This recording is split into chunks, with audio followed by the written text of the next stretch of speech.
of this session, Ms. Pooja Sharma, Head of Energy, Practical Action. Ladies and gentlemen, the third session here at Kantipur Conclave 2022. The stage is all set for this session from PowerPoint to power lines. I hope you're as eager as I am to hear what our fabulous speakers have to share and tell when it comes to PowerPoint to power lines. I now hand it over to our moderator. Thank you, Sadiksha ji, for the wonderful introduction and also setting the scene, providing some highlights in the background. Namaste, everyone. Thank you for joining us. It's my honor to moderate this session with eminent panelists from the South Asia region. Our panelists do not need further introduction, so I'm not going into the details of the introduction. I can already see some of the surprises in the faces why we do not have women as a panelist here. But I think women need to capitalize opportunity.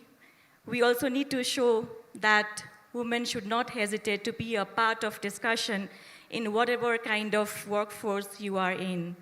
But definitely, as we move into green economy, we need to take serious actions to make it green and inclusive.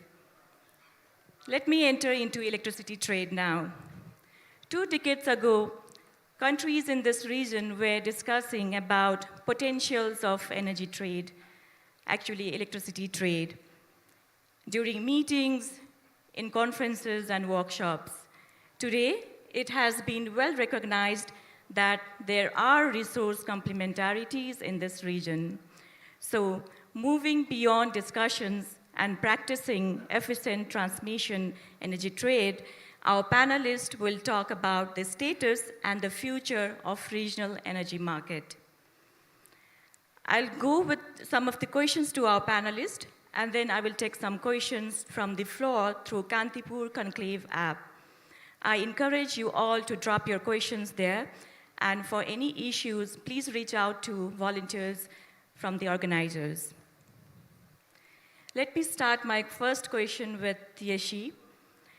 The sale of hydroelectricity has accounted for the largest share of the country's GDP in Bhutan. Also, Bhutan has the highest per capita electricity consumption in the region. How was Bhutan able to achieve both of these milestones? Again, increase in electricity trade, electricity generation, but without compromising growth of domestic consumption. Thank you very much for the question. The hydropower sector in Bhutan is the key to socio-economic development of the people of Bhutan. So Bhutan government is placing a lot of emphasis on developing hydropower projects. At present, the total installed capacity in Bhutan is 2,335 megawatt. We have been exporting the surplus power to India. Our first priority is to meet the domestic demand. So we have very good infrastructure within Bhutan, where we have this transmission lines and distribution lines along with the substations set up all across Bhutan. So the electricity coverage in Bhutan is 99%. As on the recent record shows 99.9%. In fact, so almost all across Bhutan, the electricity has reached all the households. After meeting the domestic demand, then the surplus power is sold to India. So the domestic demand at present is about 30%, and 70% of the power is sold to India through a long-term power purchase agreement that the two government has. So that way, we have just the per capita income of just the people of Bhutan is about $3,000 per year, and then per capita power consumption is about 2,700 units. That is 2,700 kilowatt hour. And then we are earning a huge revenue from the export of power to India. Thank you, Yeshi. So you've already reached per capita electricity consumption target that is way ahead than Nepal's target for 2030. So congratulations on that. My next question is to Kulmanji, and I'd like to connect this question with what Yeshi just mentioned. But also I'll start with, like, Nepal has turned from definitely net importer to net exporter. Huge congratulations to you and to all of us. Now, down the 5 years line, where do you see Nepal in the regional energy market in terms of energy projections, in terms of distribution system reliability, in terms of some figures, maybe amount? Yeah, your opinion on that. Good afternoon, everybody. I just want to say something about in background. That's Nepal Electricity Authority, and Nepal is having installed capacity of around 2,200 at present, and we are exporting around 20% of our generation. Around 400 megawatt we are exporting now. From this year onwards, we will be net exporter of electricity to India. And connectivity, transmission connectivity, we are having around 8 transmission lines, 400 to 400 kV transmission line, and 7 132 kV transmission lines.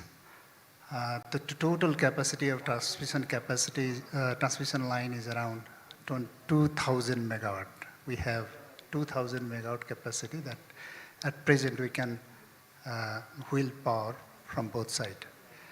And after 1 year, this capacity will reach to 4,500 megawatt. One 400 kV and one 132 kV line will be completed within 1 year. And by next 5 years, our transmission capacity will reach to around 13,000 megawatt. 2 transmission line, Lamki-Pareli and this Inerua Purnia is supposed to start by next 1 or 2 years. And so by 2026-27, we will be having enough transmission capacity for export. And our generation will be more than 7,000 megawatt because there are so many pipeline projects, and our consumption will be around 3,000 megawatt. So rest 4,000 megawatt will be export. If we see today's export, 400 megawatt around within 1 month we are exporting around 2 billion rupees energy. Within 3 months, we have already exported around 6 to 7 billion rupees energy. So for next 5 years, our trade volume will be around $2 billion. I think more than that also, our export volume. And we'll be self-sufficient in dry season also within next 2 years. Within next 2 years, we don't have to buy energy from India. Dry season also, we will be self-sufficient. So this is the scenario that we have in coming future within 5 years scenario. And there are many projects within 10 years we are going to have more than 15,000 megawatt of installed generation capacity. Many projects are in pipeline, and this excludes GMR project and the export-oriented projects and Satlas, and there are many other developers coming from India. Satlas is developing around 2,000 megawatt, and recently NSPC is developing this Veseti, and other projects are also they are interested in. And GMR is going to export Upper Karnali power to Bangladesh. And the next part is trade with Bangladesh. We have already made understanding with Bangladesh. We are going to have a tripartite agreement with Bangladesh BPDB, Power Development Corporation, and NEA and NBVN in India. That understanding was made in last month's secretary level meeting between Bangladesh and Nepal. So things are going ahead. I think within 1 year also, we can export to Bangladesh as a symbolic quantum of 50 megawatt or 100 megawatt. That process is going on. Thank you. Thank you, Kulmanji. That's huge, but also realistic projections, I would say. But before going to Sanjay, Kulmanji, I also asked about the domestic consumption growth. So where do you see down the 5 years line domestic consumption, supply reliability, and domestic infrastructures? Really, for last 4 to 5 years, our domestic consumption increment is around 20%, 20 to 25%. So it's a huge increment. And by next 5 years, our demand will be 3,000 megawatt. Energy consumption will be, I think, double of today's. Today, our energy consumption is 10,000 million units. So I think it will be more than 20,000 million units. So domestic consumption is increasing day by day. Our consumption is mainly on industrial sector and city, urban area also. Demand is increasing. Now electrical vehicles and induction cooking we are promoting. I think electrical vehicle is coming so fast, so that will increase our domestic consumption. And there are many areas that we can increase the domestic consumption. And electrification part, I think we have already electrified 95% of our households by grid electrification, and off-grid, including off-grid, it may be 96-97% of households are already electrified. So reliability and quality of supply, we are now focusing on the reliability and quality of supply. To increase the demand, the first important aspect is to increase the reliability and quality of supply. So we are focusing on reliability and quality of supply. We are investing huge amount of investment in this sector, in city area, industrial corridors, to increase the reliability in transmission and distribution. In Kathmandu itself, for next 3 to 4 years, we have to invest around 50 to 60 billion rupees to make Kathmandu system reliable and to meet the demand of next 30 to 40 years demand. So we are investing a huge amount of money to increase demand and to improve reliability of the system.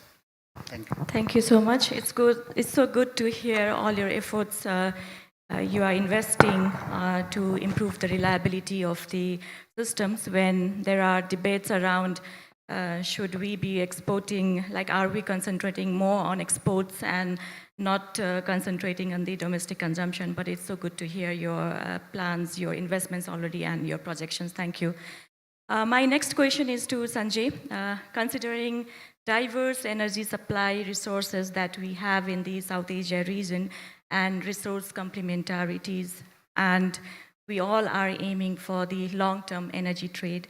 So what opportunities do you see for foreign private investment in Nepal and also in the region? And also, you represent private sector, so are there already some discussions going around among private sectors in the region, and what are your agenda or like discussions point? Thank you. Yeah. And thank you, Media Group, for giving me this opportunity to interact with all of you. in your question itself, you have said that the needs of these SAARC region countries are, or their demand patterns are complementary. The time when Nepal has excess power, the run of the rivers are at the peak, there is a huge demand in northern states in India. When the demand is higher in Nepal, the demand in India goes down. So the needs are complementary, and it is in the interest of all of us in this region really match these demands and see that exchange of power is done in a very effective way so that it's a win-win situation to all of us. India, in spite of having more than 200,000 megawatts of installed capacity, which is likely to 300,000 in a very short time, when the kind of solar programs which they have taken up, would still be in need of power, especially green power in the coming days. Looking into this, I see a lot of opportunity in having a very effective exchange of power between these countries. I'm not concentrating on Bangladesh. We have done our own analysis there. There also the needs are very complementary and very ideal for us to keep on exchanging power with Bangladesh. So the next thing which you asked was about private sector participation. Looking into the kind of potential which Nepal has, it's not possible for either the Nepal government to exploit the entire potential or the government of India also to continue government-to-government projects in the country. Ideal would be that you evoke the interest of the private sector, come to Nepal, invest here. There are some requisites for doing that.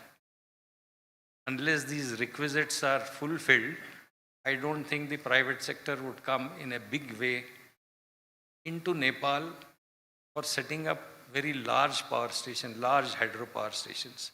Smaller power stations which are meant for catering to power requirement within Nepal, definitely, yes, you could have some private sector participation coming into it. But in case you want, or in case large power plants are to be established here, we need the big private sectors to really come into Nepal to establish them. And obviously, like Kulmanji said, they are going to be export-oriented projects. These export-oriented projects, like any other infrastructure projects, are very capital-intensive and they require large amount of funds. Needless to say that unless a financial viability for these projects is established, they would not come here. And now, neither would they get finance from the international finance. Because for such large projects running into billions of dollars, it definitely will have to go to international financing agencies. Unless the viability of this project, commercial viability of these projects are established, the banks also would not finance. So these are some of the requisite.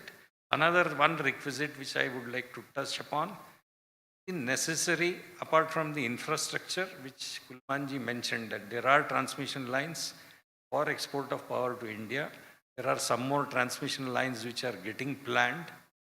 Apart from that infrastructure, what is also required for a cross-border trade when we are talking of? Now, we are not talking of bilateral government-to-government contracts which have been happening all these years.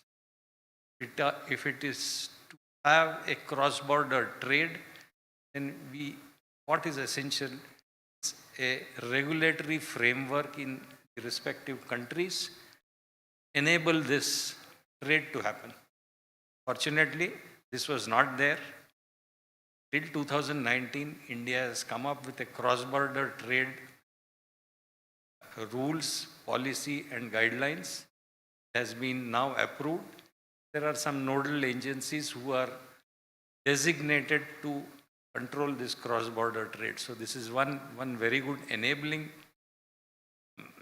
thing which has happened for this cross-border trade to happen. similar kind of things with the other SAARC countries would really be required for very effective. I hope I have answered.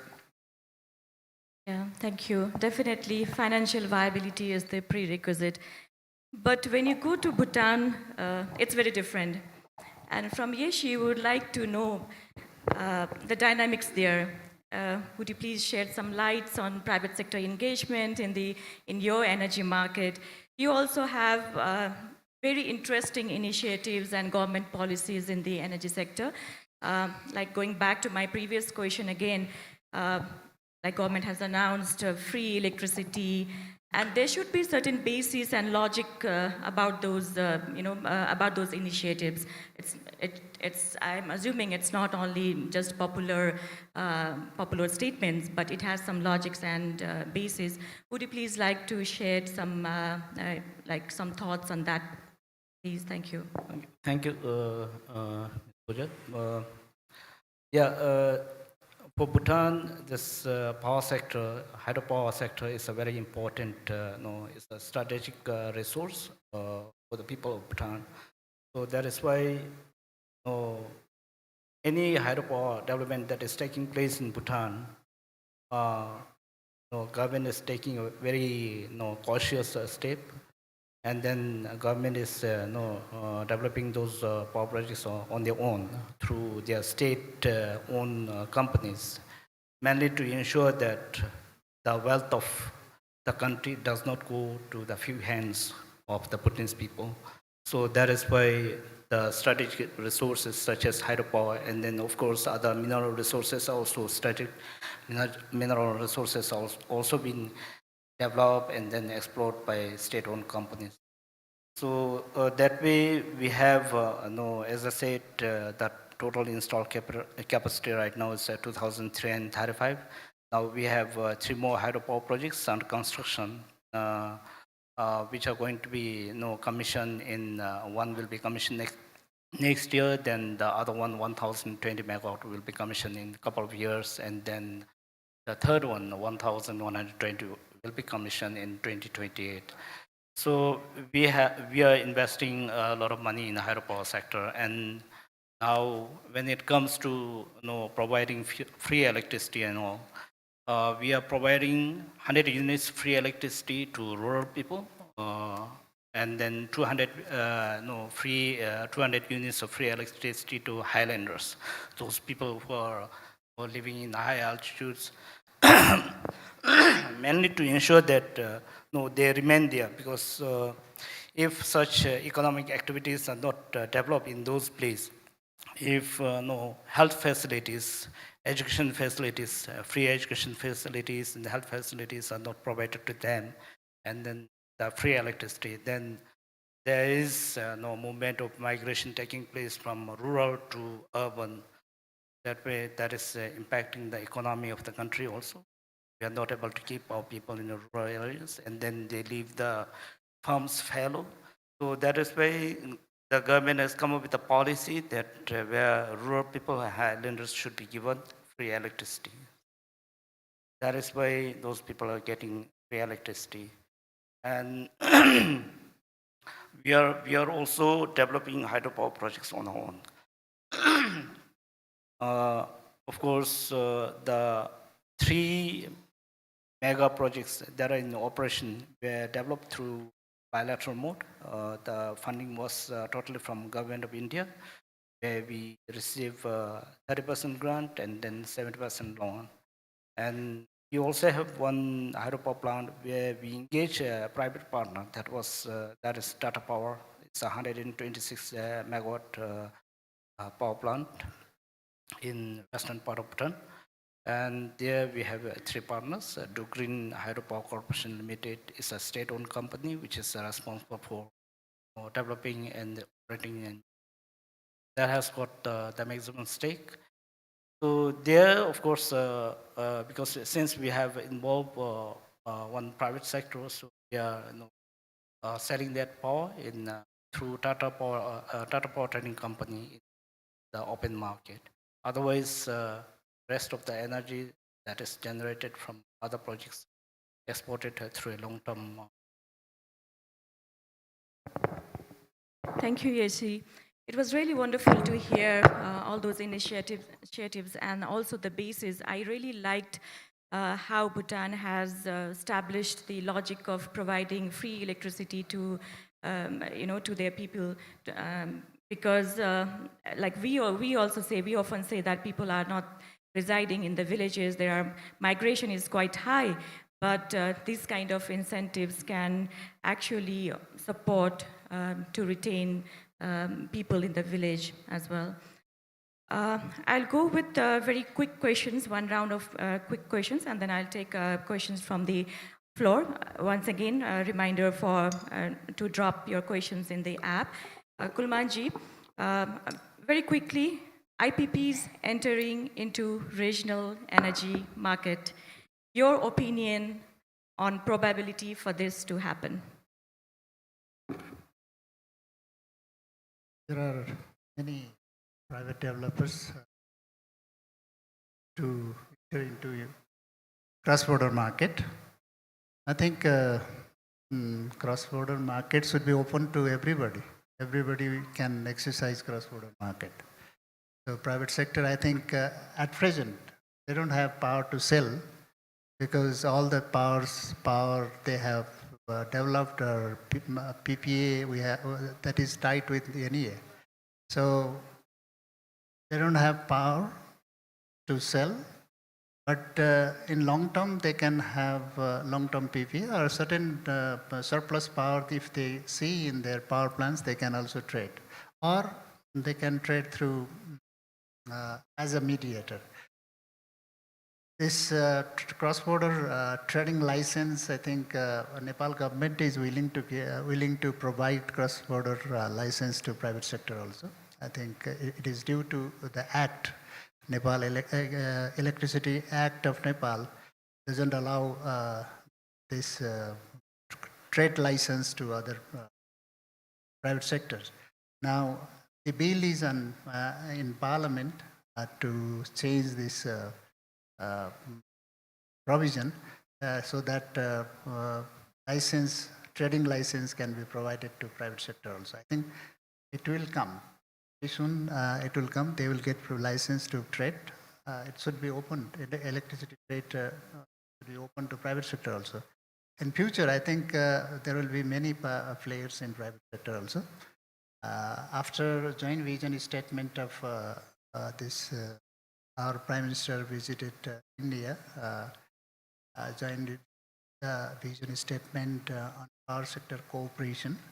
The major part is trade, cross-border trade of electricity to countries, and transmission connectivity and hydropower development of both the countries. So trade is given importance in BVIN countries also. So everybody can play in. That's really great to know. We are quite accommodative, and private sectors have future to enter into regional energy market. Thank you very much. Sanjay, my next question is about mechanisms or regulations, like we are talking about regional market. So should there be any institutional a neutral body or a forum like South Asia Forum for Electricity Market to regulate or say like to coordinate each country, member countries' interest, priorities? Should there be any such kind of institution very soon? The idea of having such a body to regulate all the electricity, interesting. However, I feel that time may not be ripe right now. Immediately, need to have different countries to have their own regulations in place. Once they are placed, yes, can be thought of, which can take. This is being handled by different forums at the government level, joint working group among the secretaries of these nations. There are some forums which are looking at this aspect, but what you are saying is something to regulate the trade. I see such kind of institute or not in the, but it's a good idea if we can have one. Thank you. But I understand that there is an urgent need for something else. And then once we have all those infrastructures in place, then the body or mechanism would be needed. So, Sure, I think we have few of other things to do. That connectivity between cross-border connectivity is one more important thing. And then once those are done, yes, the idea which you are giving out, yeah, possible. thank you very much. I now move on to the app, and I'm taking some questions from the floor. Kulmanji, there is a question from Tyler Durdin. What is government or NEA doing to mitigate the effects of climate change, natural calamities on power plants and transmission lines? Actually, Nepal's hydropower is green. So we are contributing to climate change, first thing. And this natural calamity is different aspect, I think. There are different calamities we have been facing. Hydropower, mainly in many hydropower projects, we have faced many calamities. Earthquake and landslides and many other force major issues. Private sector also, they suffer a lot. Due to glove burst also, there are many private sectors suffered. Dordi corridor and Sunkosi corridor. These are major calamities that Nepal's hydropower is facing. The major this mitigation part is the proper study that should be taken before going through this construction part. In private sector, I think design part, in design and cost estimation part, they don't take serious on these risks. They have to take those risks. In most of the government projects, we have taken much risk and much inbuilt the risks in design. So the cost sometimes goes higher also. Most of the private sector, they want to make costs cheaper. So that is also the problem in many private sector hydropower projects. And transmission line, there are many transmission towers going out. Recently, it was about to sweep out one transmission line in this Tamakosi corridor. If that was happened, then we could spill around 456 megawatt for 3 months. We could manage to protect it. It is very difficult, and it is very important to protect transmission line and geological investigation and geological and design phase, and this corridor selection, route selection is very, very important. We have to mitigate all these type of climate change. Yeah, thank you. In the morning, we had this climate crisis action session, and where there were a lot of discussions around hydropower and whether it's green or not, clean or not. So I think that's another debatable thing which we can argue. Actually, our hydropower is clean. It's not all hydropower. Mostly the runoff river, peaking runoff river, and in international practice, if reservoir projects are there, they say some issues and reservoir projects, but all hydropowers are clean, and it can mitigate this climate change. Yeah, true. I also belong to the same opinion, but I think audience also were discussing about the impacts of hydropower, so I think that's a separate discussion again. I'll not go into the details. There is one more question for Kulmanji again. NEA has been providing financial support to different industrial sectors, which is great. Will NEA be providing some support plans for hospitality sector? Since they are heavily dependent upon petroleum products, taking in consideration tourism is one of the top countries' GDP increaser. And the question is from Alpa Shakir. I think there is no load shedding, so they don't have to depend on this petroleum product now. Previously, it was they were dependent on petrol and diesel generation. Actually, Nepal's electricity is not costly.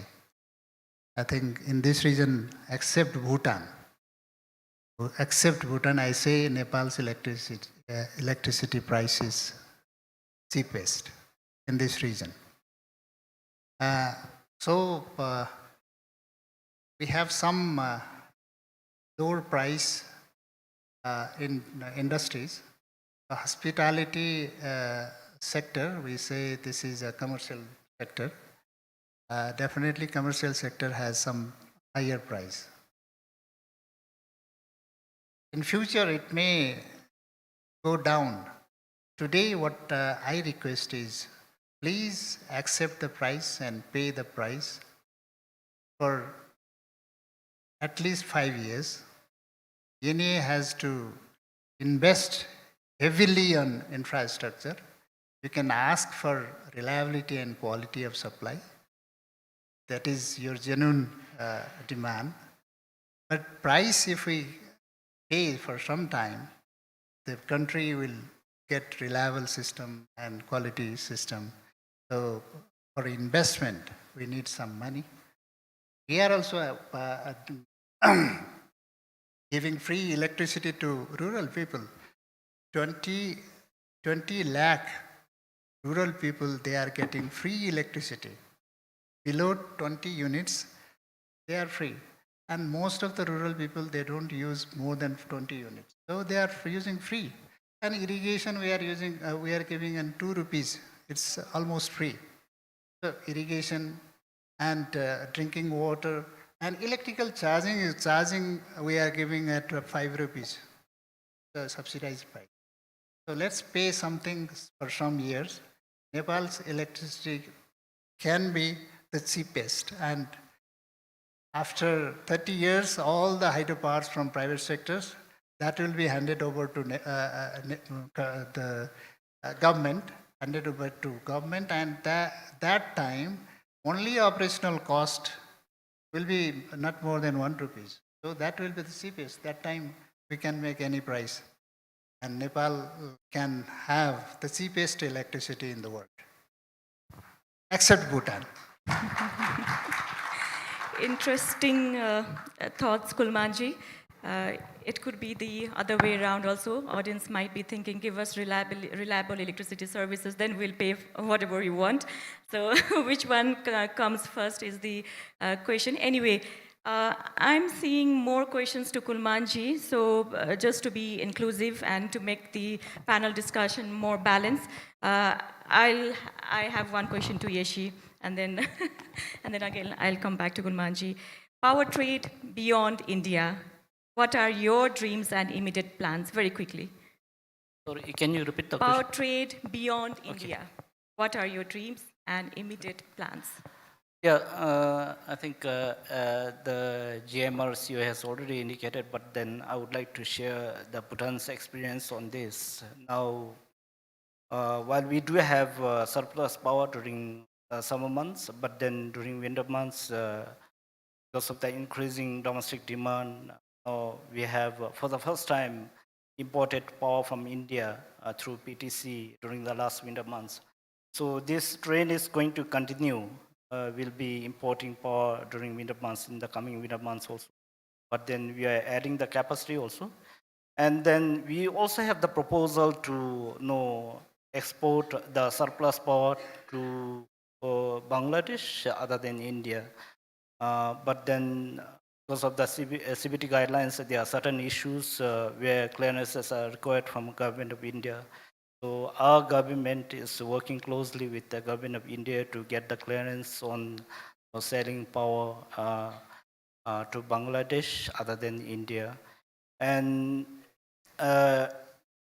you see, because because in the morning there was this climate, global warming issue discussions, those are there.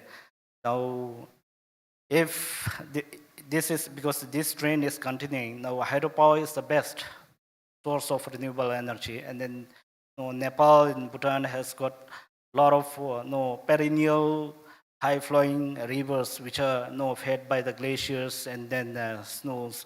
So we have a lot of hydropower potential. So we should explore exporting not only to a single market, but then we'll have to explore beyond India also. That is what I feel. And then we should continue to invest in hydropower. And now electric cars are on the road, and then those electric cars are run by batteries. We'll have to have a lot of charging stations where this electric power supply is required. And other thing is that now this, all of us know that the new evolving technology, the emerging technology, that is green hydrogen. So that is already, the technology has already emerged. So we'll have now during summer months, we can go for the reservoir scheme, pump storage, and then generate whatever surplus power you are going to have. So you generate the hydrogen, green hydrogen, store it, and then that can be used for running your automobiles and then heating your houses during winter months when you have power shortage, or even running your generator, your home generator using the hydrogen fuel. So we have a lot of scopes actually. We should Nepal and Bhutan should really invest into hydropower projects and then try to take this opportunity.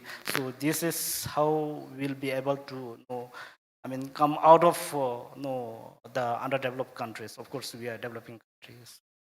The exploration of market beyond India is which Nepal has already started. They have already signed the memorandum of understanding with Bangladesh by engaging NVVN and then other stakeholders. I hope I clarified. Yeah, thank you. You have such a clear roadmaps, and that's a development we have seen over the last years. Like we were discussing, as we said, we were discussing in meetings and workshops, but now all the countries have clear roadmaps and clear projections. That's wonderful to see. I don't have any further question for GMR, but while I was in the lunchtime, there were, I got some questions.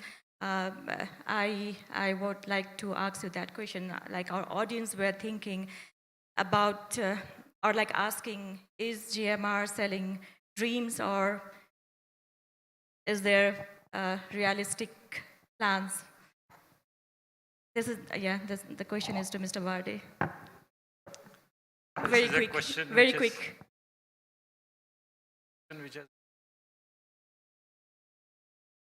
The fact that we are here, we have an establishment here, we are continuing to invest money, manpower, and sticking here in this country with this one particular project for so long shows our intent. We are very serious about it. If we are not serious, I think like many other developers who came along with us, we would have gone out.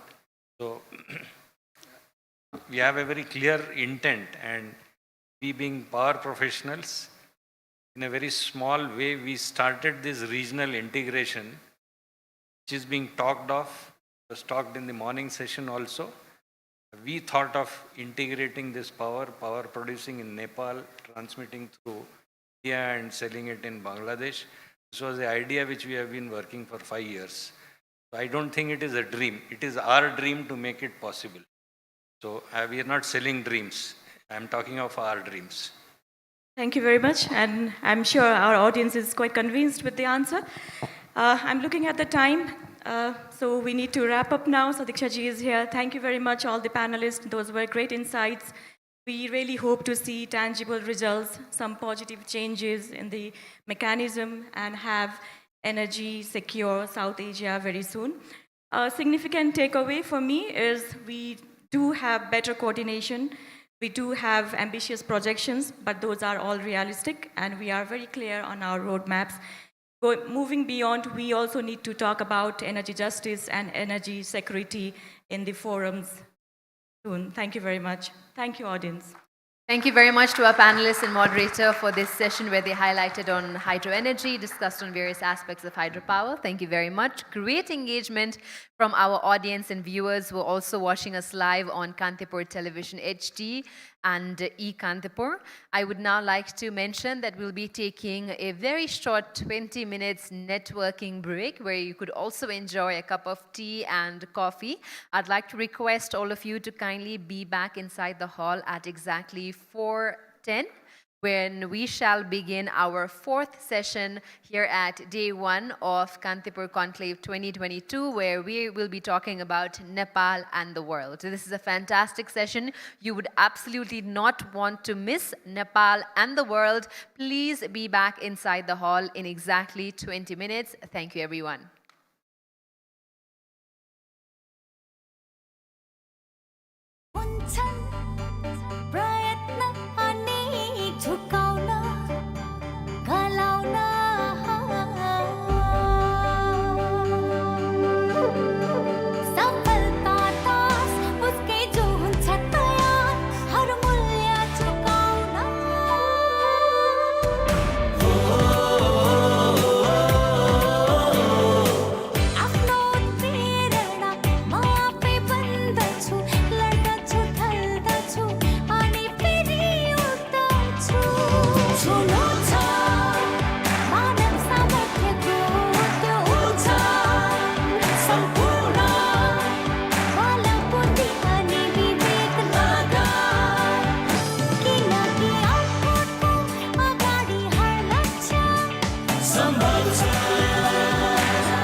Bank पनि साथी पनि राम्रो पनि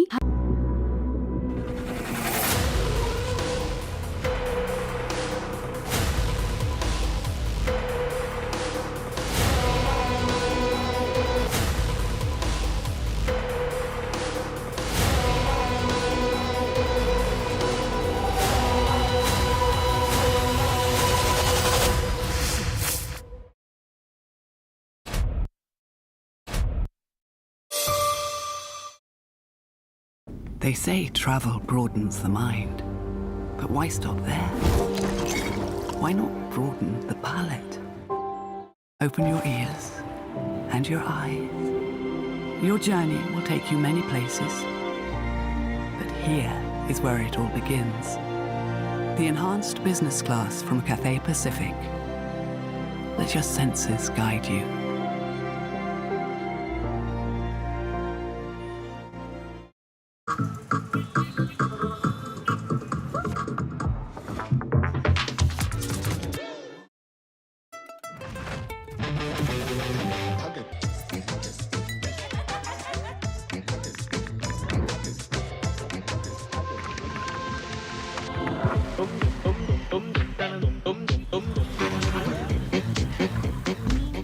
Vouchers, bank cards को फाइदा लुट्नुहोस्, discount माथि थप discount पाउनुहोस् केवल द राज दशैं धमाकामा। साथमा महा बम्पर उपहारमा न्यू इलेक्ट्रिक स्कुटर जित्ने मौका नछुटाउनुहोस्। Download the Daraz app now. हायरको ह्याप्पी बायर। हायरको खरिदमा उपहार यस्तो दङ्ग भई रमाउँछ मन चङ्गा जस्तो। आफ्ना ग्राहक वर्गहरूका लागि हायरले ल्याएको छ दशैं, तिहार र छठको अवसरमा हात खाली नजाने कोसेली। थप जानकारीका लागि हायरको नजिकैको डिलरमा सम्पर्क गर्नुहोस्। Haier, inspired living. यो डाक्टर नवीनको सधैँ नयाँ चमकदार देखिने घर, जसको सबै छिमेकीले गुनासो मात्रै गर्छन्। कसैको नयाँ घर हेरेर घाँटी भाङ्गिएको गुनासो। नयाँ घरको चमकले ट्राफिक जामै भएको गुनासो, जसको जन्ती आए पनि नयाँ घरमै जाने गुनासो, सबै हैरान आए लिएर गुनासोको चाम। छोरा जन्मिँदा घरमा Asian paints Ultima Protect Shine लगाएको, त्यति नै हो। Asian paints Ultima Protect Shine, यसमा भएको युभी हाइब्रिड टेक्नोलोजीले घाम, पानी, धुलोबाट दिन्छ वर्षौं वर्ष सुरक्षा र घर रहन्छ सधैँ शाइनदार। अंकल, घरमा Asian paints Ultima Protect Shine लगाउनुस्, नो गुनासो। शाइनदार घर वर्षौं वर्ष।